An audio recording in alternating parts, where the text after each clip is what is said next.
back to the grind with the only free MMA channel that fucking matters, full-time MMA.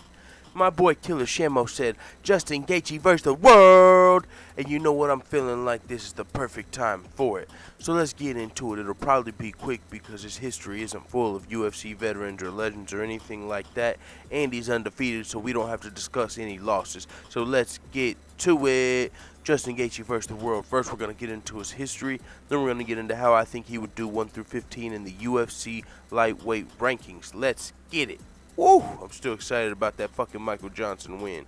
Let's go. Justin Gaethje, 18-0. I'm going to just go over a couple highlights in his history and his record, and then we'll get into the top 15. Because like I said, he's 18-0. 15 knockouts out of those 18 wins. 1 submission, 2 decisions. Holy fuck, that's impressive. But the problem is, 17 of those 18 wins came in the C League, aka the World Series of Fighting. So, until he fought a UFC caliber opponent, we couldn't really validate Justin Gaethje. But now, he fought Michael Johnson, and it was Fight of the Year contender. It was fucking epic. It was all the hype, everything it fucking was supposed to be and more, lived up to the hype. So, he officially has a win over a top 5 ranked UFC fighter, so he's officially legitimate for now. He's a force to be reckoned with. He's already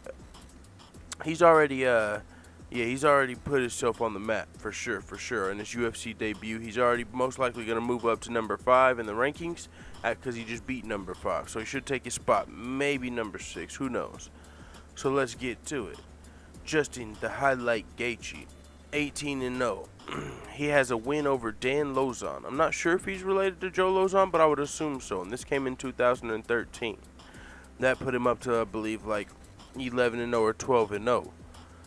But now get this, though. This is one of the most interesting things I found doing research on Justin Gaethje.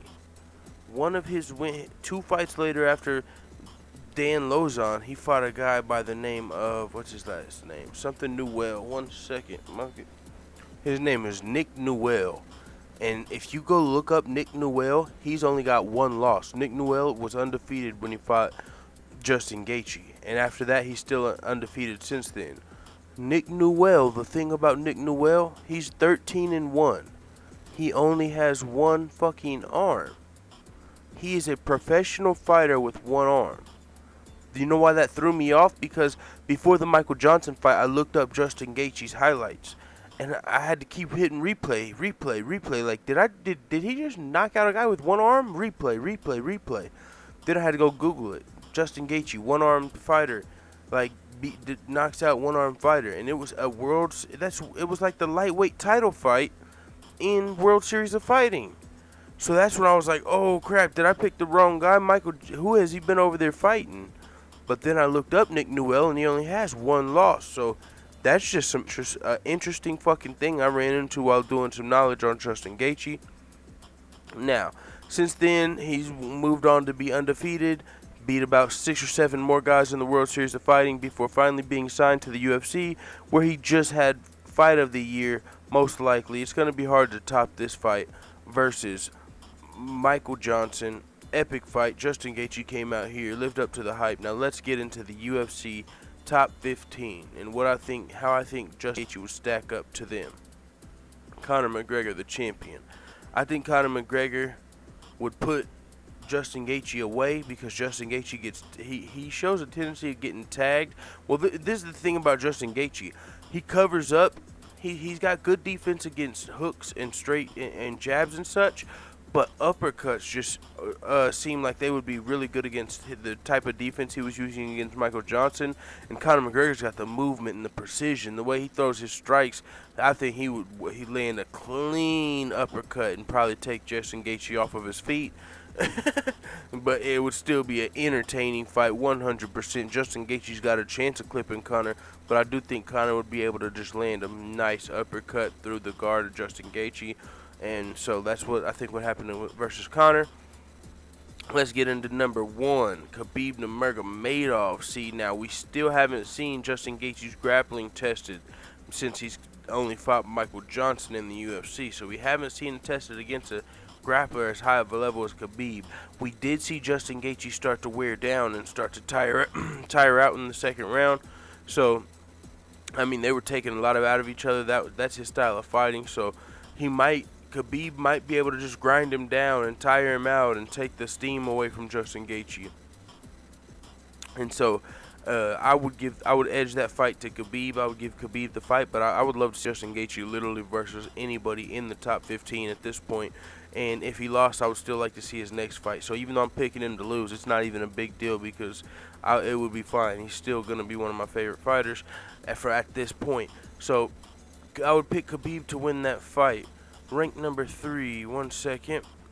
Rank number 3, I believe we have. Rank number 2, Tony Ferguson. That would be an entertaining fight. I would honestly have to pick Justin Gaethje just because we've Tony Ferguson. Fuck that. Just because Justin Gaethje's undefeated. Tony Ferguson lost to Michael Johnson in his last loss. Tony Ferguson's on a 9-10 fight winning streak, and his last loss came to Michael Johnson. Tony Ferguson has a tendency of getting clipped up, and if Justin Gaethje clips you up, he could very well put you to sleep. And we've seen Tony Ferguson be wobbled before, especially by a newcomer as in Lando Venata. He came out and he put Tony Ferguson on skates. And with what Justin Gaethje did tonight, I mean, it would be damn near a coin flip. It's hard for me just to pick a newcomer still against Tony Ferguson, as impressive he's been. But Tony Ferguson hasn't fought in a while, and Justin Gaethje just came out and damn near shocked the world. He didn't shock the world, but he just put himself on the map in a big way. So I would give the fight to Justin Gaethje at this moment in time. Eddie Alvarez versus Justin Gaethje. I would go Justin Gaethje. I think he would win the brawl. Eddie Alvarez, we know, can hang in a brawl, but Justin Gaethje's made for the brawl, and he's 18-0 undefeated, coming out knocking guys out. I would give that to Justin Gaethje. So Edson Barboza's next at number 4. I would give that fight to Justin Gaethje. Edson Barboza throws leg kicks, and he's a striker, but Justin Gaethje throws leg kicks, vicious leg kicks, and he's coming in there to strike. I don't know exactly how Edson Barboza throws strikes, but I know he's not known for his uppercut specifically, as in his best tools. He's known for his vicious leg kicks and just other sorts of strikes. So I would pick Justin Gaethje, and mind you, a lot of these I'm picking Justin Gaethje, and I'm doing this video the same day Justin Gaethje just came off probably the best performance of his life, maybe fight of the year in all organizations. So 2 weeks from now, if someone's listening to this video, it might not seem the same, but I'm telling you right now, I'm seeing really a bright future for Justin Gaethje, and I don't see a lot of these guys beating him after what we just saw out of Michael Johnson. Because Michael Johnson is not a slouch. Not. Michael Johnson's ranked number 5. He won't be after this fight. Definitely giving that fight to Justin Gaethje, man. But that's a toss-up. Michael Johnson could win the rematch. Justin Gaethje could win the rematch. Maybe Michael Johnson comes out and throws uppercuts sooner. Maybe, who knows what happens in the rematch.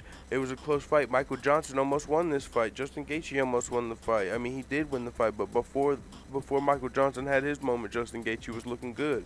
Epic fight, but I'm giving it to Justin Gaethje. Nate Diaz, I'm giving it to Justin Gaethje.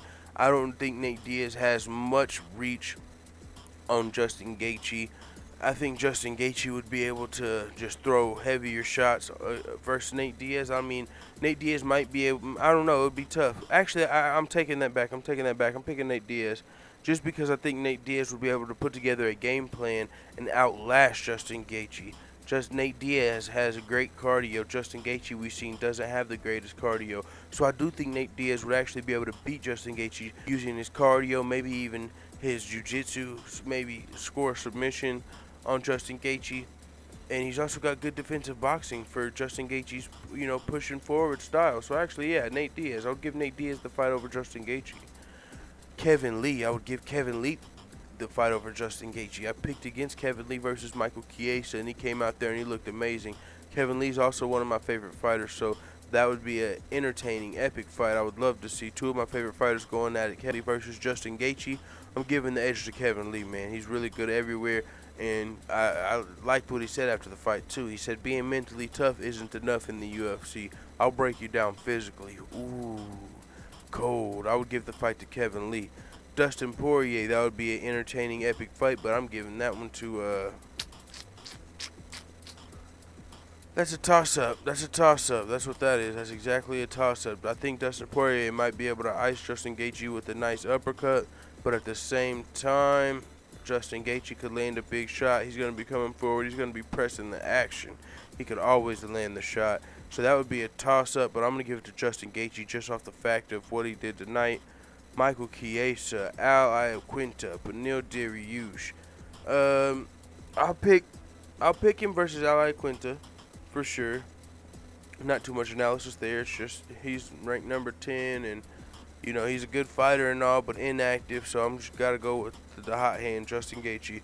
Michael Chiesa and Beneil Dariush staying near the same situation. They're both going to be looking to try and submit, go for maybe a takedown or something, but they got the chances of definitely getting clipped up on the way in, getting walked down.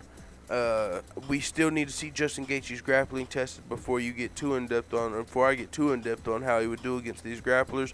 But I'm giving Justin Gaethje the edge against Michael Chiesa and Beneil Dariush because I don't think they're on the level of Khabib.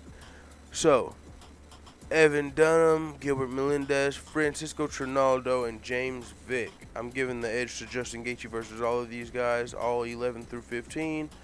James Vick said he'll knock out Justin Gaethje. Well, you got to get your shot, buddy. Justin Gaethje's on the top of the world right now, and you are not. So, that is what I got going on. Justin Gaethje in the top 10. The only people I have beaten Justin Gaethje are Conor McGregor, Khabib Nurmagomedov, Nate Diaz, and Kevin Lee. I have him beaten Tony Ferguson, Eddie Alvarez, Edson Barboza, Michael Johnson, Dustin Poirier, Michael Chiesa, and Al Iaquinta. I would love to see Justin Gaethje fight versus anybody in the top 15. His nickname is the highlight reel, and clearly it's for good reason. I don't know what else to say, man. Fuck it. It is what it is. Let the hitters know what the fuck you think about Justin Gaethje, the highlight, in the comments. Dude.